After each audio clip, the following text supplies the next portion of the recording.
আসসালামু আলাইকুম সবাইকে। আশা করি মহান আল্লাহর অশেষ রহমতে সকলে অনেক ভালো আছো এবং সুস্থ আছো। তো আলোকের পাঠশালায় সবাইকে স্বাগতম। আজকে আমরা করতে যাচ্ছি গতি অধ্যায়ে কিছু বেসিক এমসিকিউ সলভ। তো এখন প্রথমে আমরা চলে আসি অনুশীলনী প্রশ্নগুলোতে। প্রথমে আমাদের বলেছে ত্বরণের মাত্রা কি। ত্বরণের মাত্রা কি, এই প্রশ্নটা অনেক সোজা, কারণ আমরা জানি a = v - u divided by t। আর v - u দুইটাই হচ্ছে বেগ, বেগের মাত্রা হচ্ছে মিটার পার সেকেন্ড এবং সময়ের মাত্রা হচ্ছে সময়ের একক। v - u হচ্ছে দুইটাই বেগ, বেগের একক হচ্ছে মিটার পার সেকেন্ড এবং সময়ের একক হচ্ছে সেকেন্ড। তাইলে দুইটার একক যদি আমি ভাগ করি, ভাগ করলে পাবো মিটার পার সেকেন্ড স্কয়ার। তার মানে আমাদের ত্বরণের যে একক আসবে সেটা মিটার পার সেকেন্ড স্কয়ার। এটা গেল আমাদের 1 নাম্বার প্রশ্ন। এরপরে 2 নাম্বার প্রশ্নে আমাদেরকে বলেছে যে ঘড়ির কাঁটার গতি কি রকম গতি। ঘড়ির কাঁটার গতি, এই যে একটা নির্দিষ্ট বিন্দুতে দেখা যাচ্ছে যে ঘন্টার কাঁটা এই বিন্দুটার সাপেক্ষে একবার ঘুরে আসলো, দুইবার ঘুরে আসলো, তিনবার ঘুরে আসলো। তো এখন যেহেতু ঘুরছে বারবার, ঘোরা মানে হচ্ছে ঘূর্ণন গতি, ঘোরা মানে ঘূর্ণন গতি। কিন্তু এখানে আরেকটা বৈশিষ্ট্য আছে, ঘন্টার কাঁটাটা কিন্তু একটা নির্দিষ্ট কক্ষপথ দিয়ে, একটা নির্দিষ্ট বৃত্তাকার কক্ষপথ দিয়ে কি করছে, প্রতি 60 মিনিট পর পর একবার ঘুরে আসছে। তার মানে একটা নির্দিষ্ট পর্যায়কাল পর পর একটা বিন্দুর সাপেক্ষে যদি সে ঘুরে আসে তখন কি হচ্ছে, তখন সে একটা নির্দিষ্ট বিন্দুকে কেন্দ্র করে কিন্তু এই 60 মিনিট একটা নির্দিষ্ট সময় পর পর ঘুরছে, একই পথ দিয়ে ঘুরছে, একই ভাবে ঘুরছে।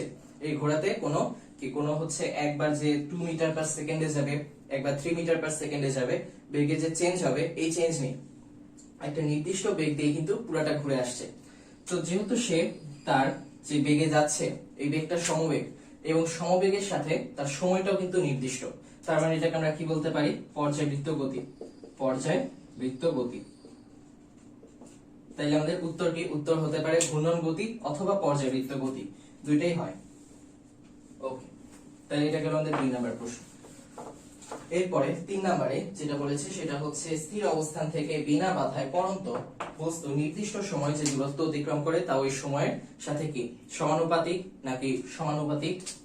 নাকি কি রকম হবে, সম্পর্কটা কি রকম হবে। h is proportional to t, এটা কি স্কয়ার হবে নাকি শুধু t হবে। এইটা বোঝার জন্য আমরা একটা সূত্র দেখে আসি, আমাদের অনেক জানা সূত্র, h is equal to ut plus half gt square। এটা আমরা জানি। তো এখন এখানে আমি সাপোজ u হচ্ছে আমার 0, তাহলে এই মানটা আমি বাদ দিয়ে দিলাম। u যদি 0 হয়, মানের তো কোনো ভ্যালু নাই আসলে, এটা 0 হয়ে যাবে। এবং আমার g টা আমি সবসময় জানি যে 9.8 ধরে হিসাব করতে হয়, তার মানে g টা একটা ধ্রুবক। তাহলে আমি g টাকেও কি করতে পারি, g টাকেও হিসাবের বাইরে রাখতে পারি। g এর উপর কিন্তু h নির্ভরশীল না। h কার উপর নির্ভরশীল, এই সময়ের উপর নির্ভরশীল। এই t এর মান যত বাড়বে ততই কি h এর মানটাও কি হবে, বেড়ে যাবে। এবং কিভাবে বাড়বে, t এর বর্গ হিসেবে বাড়বে। এই যে t স্কয়ার আছে, সময় স্কয়ার, অর্থাৎ সময়ের বর্গের সাথে এটা বাড়বে, সময়ের বর্গের সাথে এটা বাড়বে। ঠিক আছে, সময় যত বাড়বে সময়ের বর্গের সমান করে এটা তত পরিমাণে বৃদ্ধি পাবে, সেই অনুপাতে বৃদ্ধি পাবে। অর্থাৎ আমার সময় যদি হয় 4 গুণ, সময় 4 গুণ হলে এই বেগটা কত গুণ হবে, বেগটা হয়ে যাবে তখন 16 গুণ। সরি, বেগ না, উচ্চতা যেটা বা দূরত্বটা হয়ে যাবে তখন 16 গুণ। আমার সময় যদি হয় 4 গুণ, এই যে t মান যদি 4 গুণ হয় তাহলে বেগ হয়ে যাবে 16 গুণ। ঠিক আছে, তাহলে এটা কি রকম সম্পর্ক, এটা হচ্ছে একটা সমানুপাতিক, সময়ের যে বর্গ সময়ের বর্গের সমানুপাতিক, অর্থাৎ বর্গের সমানুপাতিক।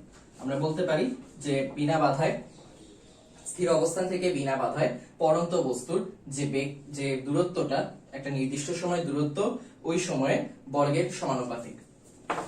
এটা গেল আমাদের 3 নাম্বার প্রশ্ন।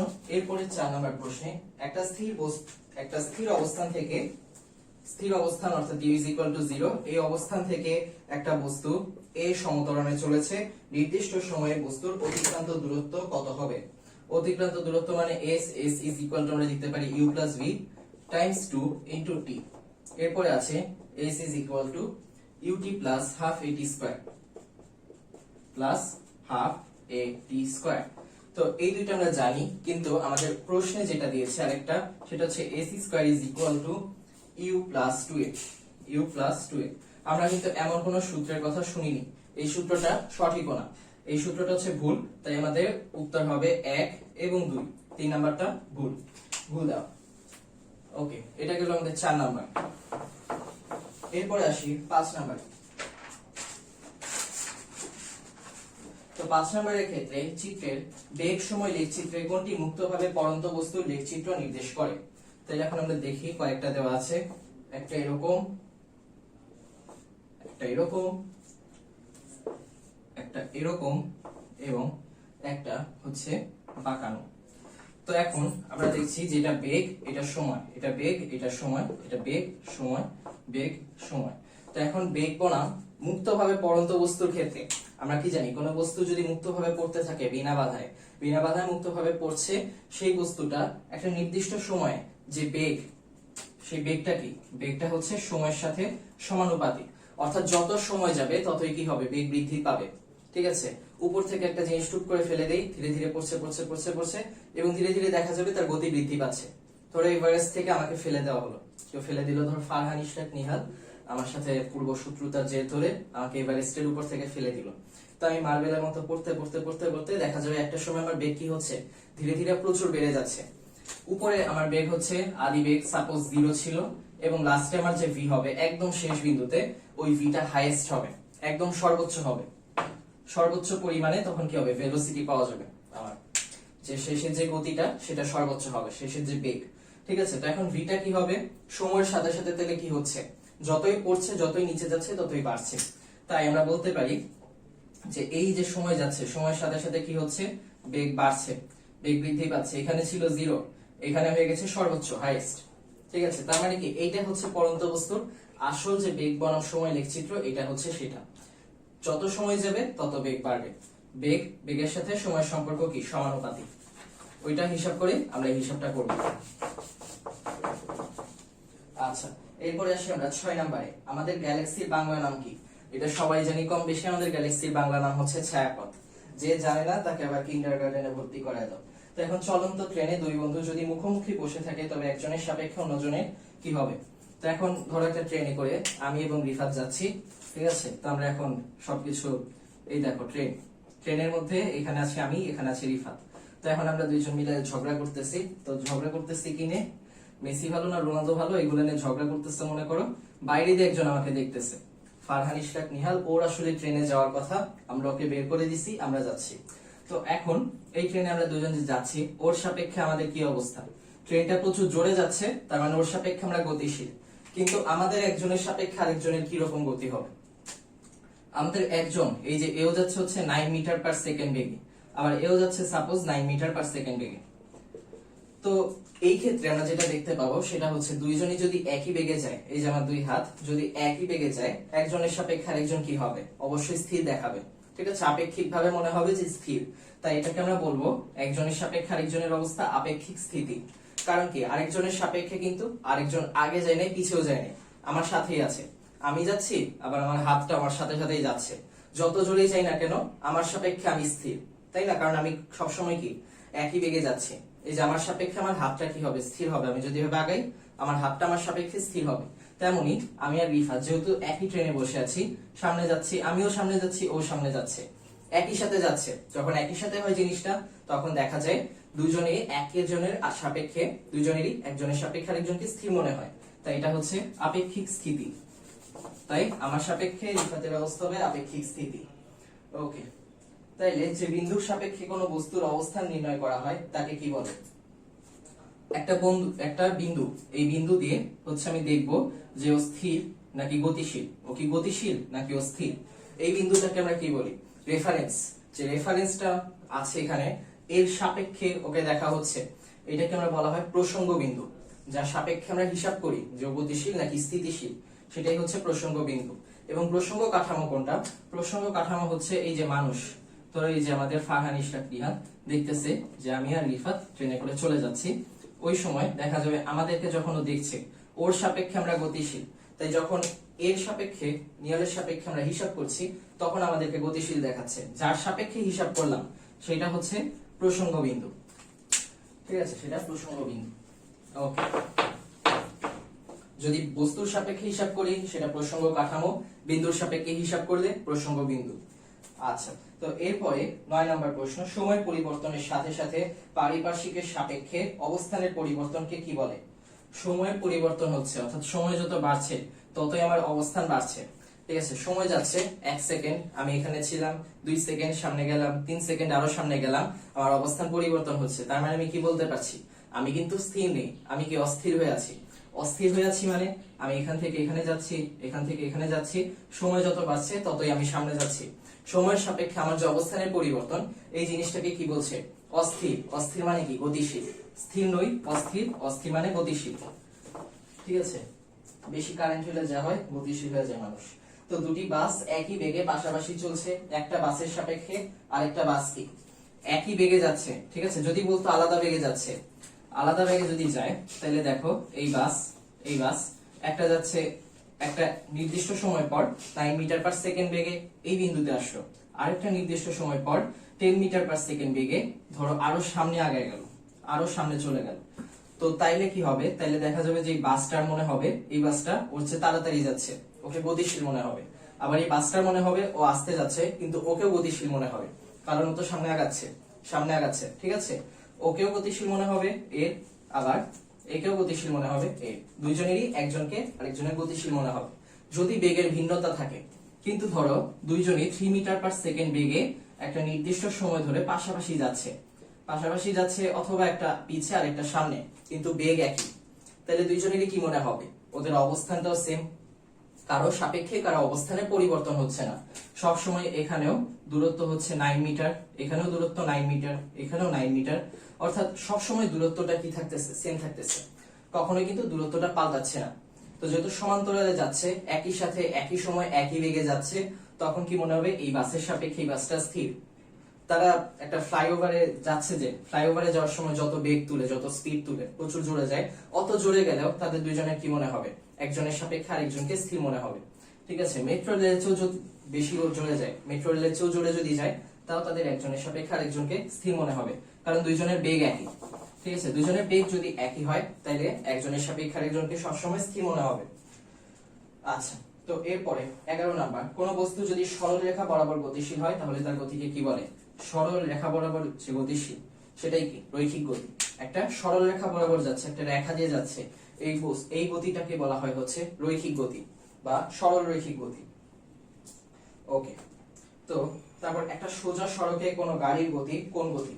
একটা সোজা রাস্তা, এই যে এটাই একটা সোজা রাস্তা, এই সোজা রাস্তায় যে গাড়ির গতি, এই গাড়িটাও কি সোজা যাচ্ছে? সোজা যায় যখন কোন বস্তু যখন একটা সরল রেখা বরাবর তার গতি কার্যকর থাকে, একটা সরল রেখা বরাবর কার্যকর থাকলে সেটাই সরল রৈখিক গতি অথবা রৈখিক গতি।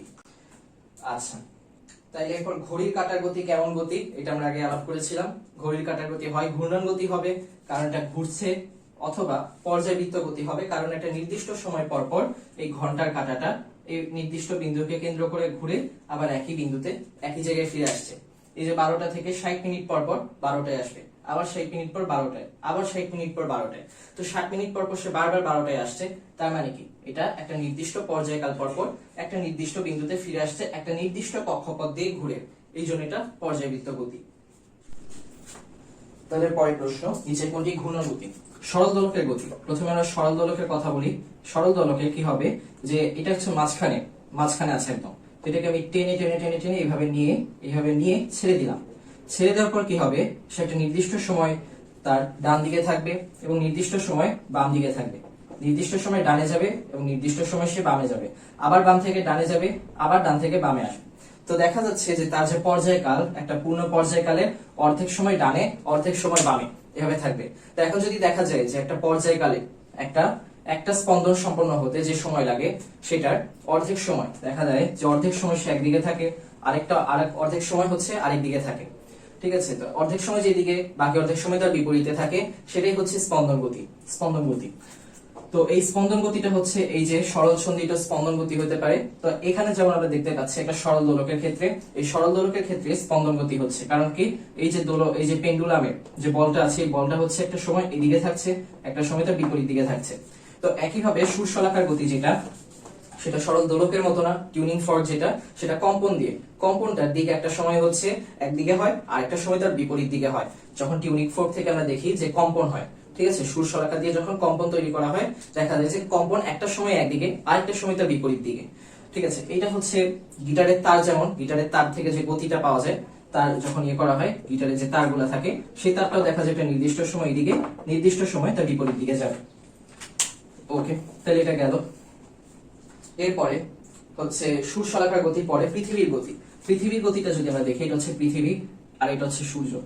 সাপোজ তো এখন পৃথিবী সূর্যকে ঘিরে আসছে, তো সূর্যটা একটু বড় দেওয়া উচিত। তো এটা হচ্ছে সূর্য, তো সূর্যটাকে ঘিরে যে আসছে, এই ঘূর্ণন গতির ক্ষেত্রে অনেকেই ভাবতে পারে যে ঘুরেই তো আসছে, এটাকে ঘূর্ণন গতি বলে দিই। তখন ঘূর্ণন গতি ভেবে এটা দাগিয়ে দিল, এটা কিন্তু ঘূর্ণন গতি হবে না। কারণ কি? কারণ এই কক্ষপথটা কিন্তু ঘূর্ণন গতির জন্য যে কক্ষপথ লাগে সেই বৃত্তাকার কক্ষপথ না, এই কক্ষপথটা হচ্ছে উপবৃত্তাকার। অর্থাৎ এইদিকে যে ব্যাসার্ধ পাওয়া যাবে, এইদিকে কিন্তু সেই ব্যাসার্ধ পাওয়া যাবে না। দেখা যাবে একদিকে বড় একদিকে ছোট, যদি আমরা ব্যাসার্ধ হিসাব করতে চাই। ঠিক আছে, ব্যাসার্ধ হিসাব করতে চাইলে দেখা যাবে একদিকে বড় হবে একদিকে ছোট হবে। কারণ পৃথিবীর যে গতিপথটা, এই গতিপথটা হচ্ছে উপবৃত্তাকার, একদিকে চাপানো আরেকদিকে কি আরেকদিকে দেখা যায় যে প্রশস্ত বেশি। তো ওই হিসাব করলে পৃথিবীর যে কক্ষপথটা আছে এটা যেহেতু উপবৃত্তাকার, তাই এটাকে আমরা ঘূর্ণন গতি বলতে পারবো না। এটা ঠিকই ঘুরছে, কিন্তু ঘূর্ণন গতির কক্ষপথটা হতে হবে বৃত্তাকার। এটা অনেক গুরুত্বপূর্ণ একটা বেসিক, যে ঘূর্ণন গতির কক্ষপথ কেমন হতে হবে? বৃত্তাকার হতে হবে। আচ্ছা, তাহলে এটার পরে আসি আমরা। এটার পরে হচ্ছে বৈদ্যুতিক পাখার গতি। প্রথমে আমরা আলোচনা করেছি বৈদ্যুতিক পাখা যে আছে, এটা বারবার কি হয়? একটা সরল রেখা দিয়ে ঘুরে আসে, একটা সরল রেখা না সরি, বৃত্তাকার পথ দিয়ে ঘুরে আসে। একটা বৃত্তাকার পথ দিয়ে ঘুরে আসে কোনটা? এই যে বৈদ্যুতিক পাখা যে আছে, এই পাখার একটা কণা থেকে এই যেভাবে করে ঘুরে পুরোটা কি বৃত্তাকার একটা কক্ষপথ দিয়ে ঘুরে আসছে। আচ্ছা, তাইলে যদি এটা একটা বৃত্তাকার কক্ষপথ দিয়ে ঘুরে আসছে, যেহেতু ঘুরে আসছে ঘূর্ণায়মান, ঠিক আছে, ঘোড়াটা কেমন? একটা বৃত্তাকার কক্ষপথ দিয়ে ঘুরে আসছে, তাই সেই গতিটাকে বলবো আমরা ঘূর্ণন গতি। আবার একই সাথে আমরা এটাকে পর্যাবৃত্ত গতিও বলতে পারি। কেন বলতে পারি এটা আমরা একটু আগে আলোচনা করেছি। এরপরে একটা বস্তুকে, একটা বাক্সকে ধাক্কা না দিয়ে উল্টিয়ে, এই যে একটা বস্তুকে, একটা বাক্সকে ধাক্কা দিয়ে যদি উল্টালো না, বাক্সটা এভাবে করে স্ট্রেট গেল, ঠিক আছে, ধাক্কা দিলাম যে উল্টালো না। সাপোজ রিফাত, এই যে রিফাত দাঁড়িয়ে আছে, তো রিফাতকে আমি কি করলাম? ধাক্কা দিলাম, কিন্তু উল্টালো না, ডাইরেক্ট এই যে সরাসরি চলে গেল, এভাবে করে চলে গেল, উল্টালো না। তো এইভাবে করে যখন যায় তখন কি হয়? এই যে বাক্সটার যে এ বিন্দু, বি বিন্দু, এটা সি বিন্দু, এটা ডি বিন্দু, এটাকে ডি বলি, এটাকে সি বলি, ঠিক আছে, এবার নাম দিলাম। তো নাম দেওয়ার পরে বাক্সটা এই যে এ বিন্দুটা গিয়ে এই পয়েন্টে আসলো, এ বিন্দু, বি বিন্দুটা গিয়ে এই পয়েন্টে আসলো, বি বিন্দু, আবার সি ডি বিন্দুটা এই যেভাবে করে এখানে আসলো, এটা হচ্ছে ডি বিন্দু, ঠিক আছে। তো এটাও 9 মিটার যাবে, এটাও 9 মিটার, এটাও 9 মিটার, আবার এটাও এখানে যে আসলো এটাও 9 মিটার যাচ্ছে। তাহলে প্রত্যেকটা বিন্দু কি করে? সমান সময়ে সমান দূরত্ব অতিক্রম করে। এবং বাক্সটাকে আমরা এই পজিশনে যখন আনবো তখন দেখা যাবে যে এই যে এ এখানে, ডি এখানে, বি এখানে, সি এখানে, প্রত্যেকটা কি অবস্থান, পজিশন সেম, ঠিক আছে। পজিশন ছিল কি এই যে দুটার মাঝখানে যে দূরত্বটা, সেই দূরত্ব, এই দূরত্ব, প্রত্যেকটার মাঝখানে যে দূরত্ব, প্রত্যেকটা কণার মাঝখানে দূরত্বটা কি সমান। এবং প্রত্যেকটা কণা যে দূরত্ব অতিক্রম করে আসছে, যে ডি থেকে এখান থেকে এখানে, আদি অবস্থান থেকে শেষ অবস্থানে যে পার্থক্যটা, যে সরণ ঘটে, সরণটা সেম থাকে। এইরকম অবস্থা যখন ঘটে তখন এটাকে আমরা বলি কি? চলন গতি। তখন এটাকে বলা হয় চলন গতি। প্রত্যেকটা কণা যখন কি হয়? সেম দূরত্ব অতিক্রম করে, এও গেল 9 মিটার, ডিও গেল 9 মিটার, এভাবে যদি যায় তাহলে সেটা কি হবে? চলন গতি হবে। তাহলে আমরা বলতে পারি কি এই বাক্সটার যে গতি আছে সেই গতিটা হচ্ছে চলন গতি। ওকে, তার মানে আমাদের উত্তর হচ্ছে এই বাক্সটাকে ধাক্কা দিয়ে যদি উল্টাবে না, শুধু ধাক্কা দিব ডাইরেক্ট যাবে, তাইলে এটা হবে চলন গতি। কারণ তখন এও একই দূরত্ব অতিক্রম করবে, সিও ডিও বিও।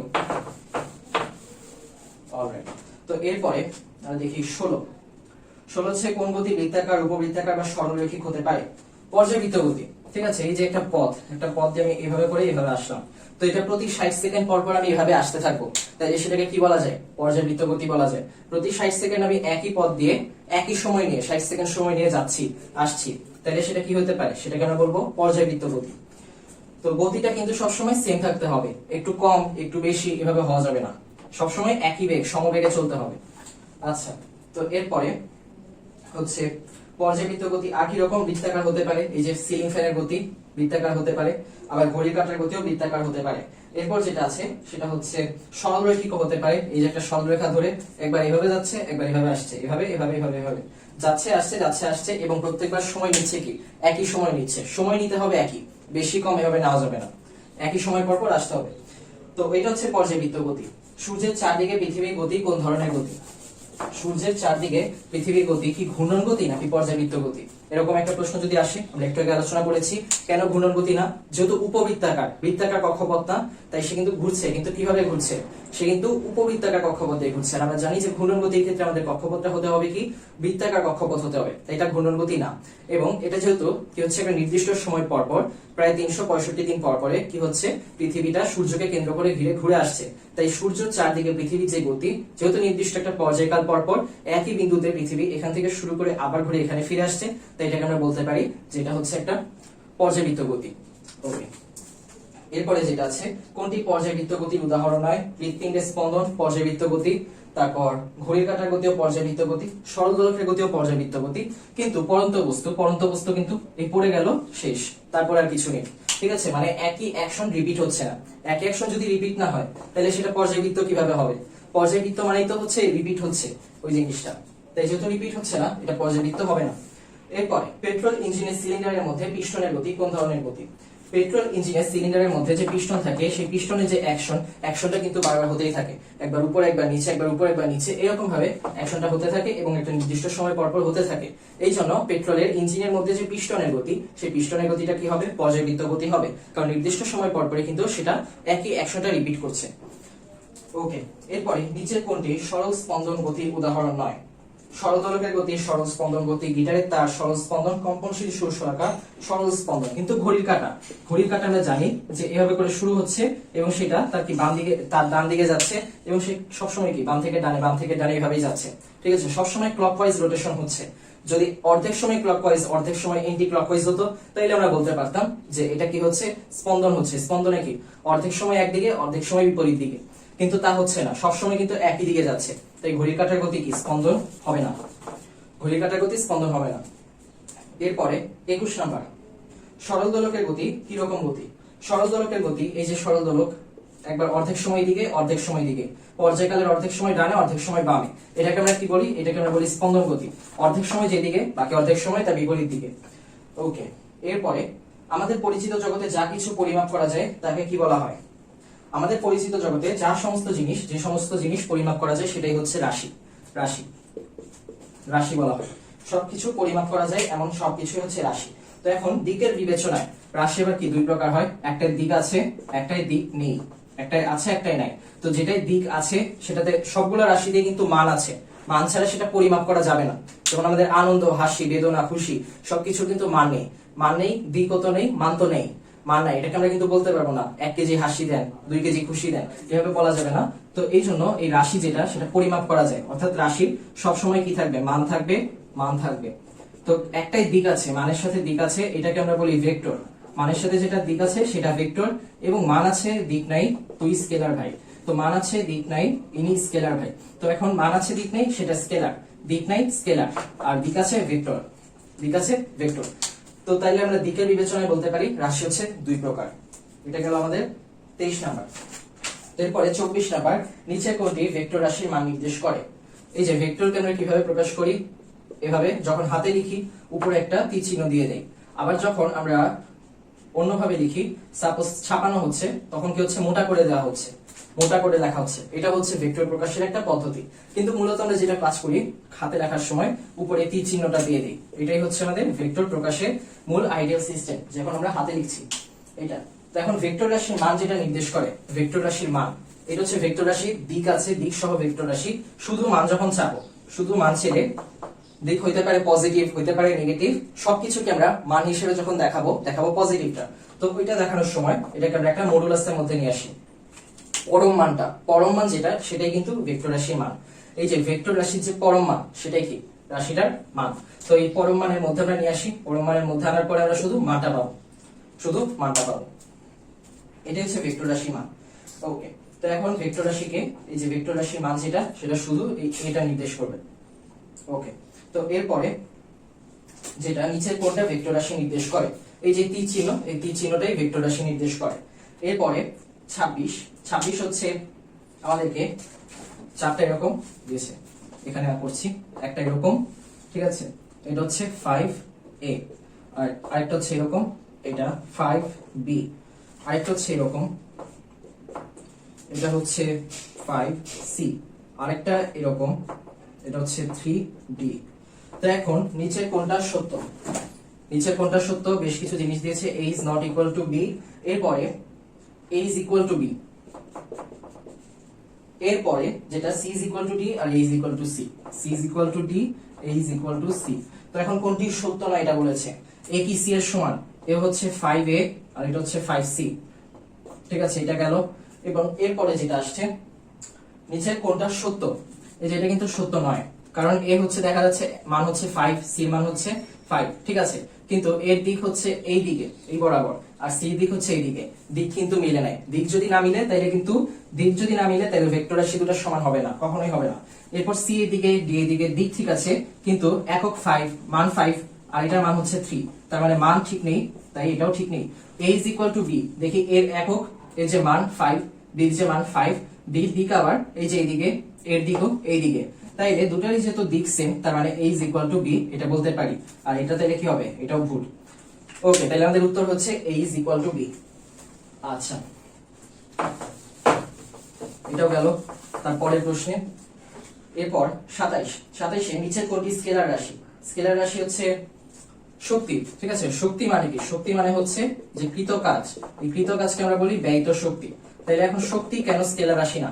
ব্যয়িত শক্তি মানে কৃত কাজ, আর কৃত কাজ মানে হচ্ছে বল গুণ সরণ, বল গুণ সরণ মানে হচ্ছে F Times S, F Times S। তো এখন এই যে কৃত কাজটা, এই কৃত কাজটার মান আমরা কিভাবে হিসাব করি?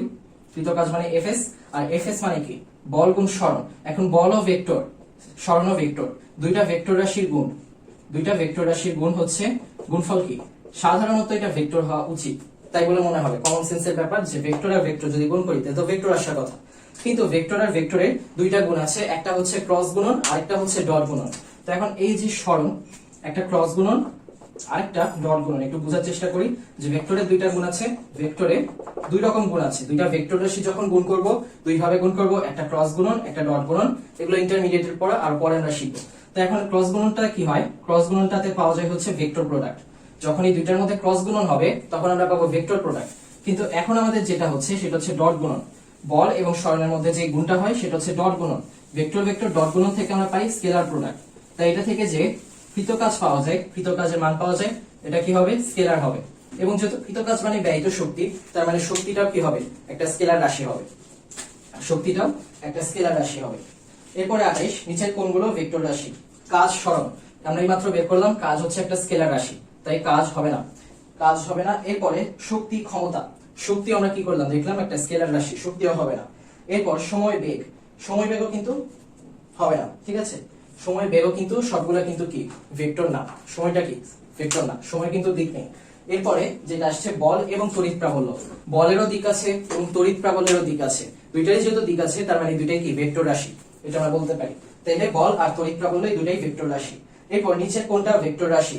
কাজ, দ্রুতি, বল, শক্তি।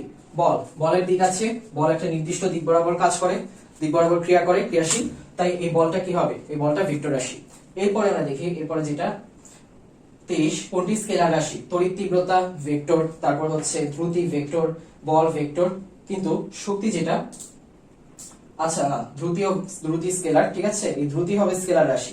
কিন্তু আমাদের অপশনে যেগুলো আছে তড়িৎ তীব্রতা, ত্বরণ, ওজন, চাপ, এদের মধ্যে ওজন কিন্তু W ওজন সবসময় কি নিচের দিকে কাজ করছে, ভূপৃষ্ঠের দিকে, পৃথিবীর কেন্দ্র আছে যে সেই কেন্দ্রের দিকে কাজ করছে। এরপরে যেটা তড়িৎ তীব্রতা, এটাও কি ভেক্টর। ত্বরণ কি? ত্বরণ হচ্ছে ভেক্টর, ত্বরণেরও নির্দিষ্ট দিক আছে। কিন্তু চাপ যেটা, এই চাপের কি কোনো দিক নেই, চাপের কোনো দিক নেই, যেহেতু দিক নেই তাই চাপ হবে একটা স্কেলার রাশি। আচ্ছা, তাহলে আজকে এই পর্যন্তই ছিল, আশা করি অতটা খারাপ হয়নি। তো সবাইকে দেখার জন্য ধন্যবাদ, সবাই ভালো থাকবে, সুস্থ থাকবে, আল্লাহ হাফেজ, আসসালামু আলাইকুম।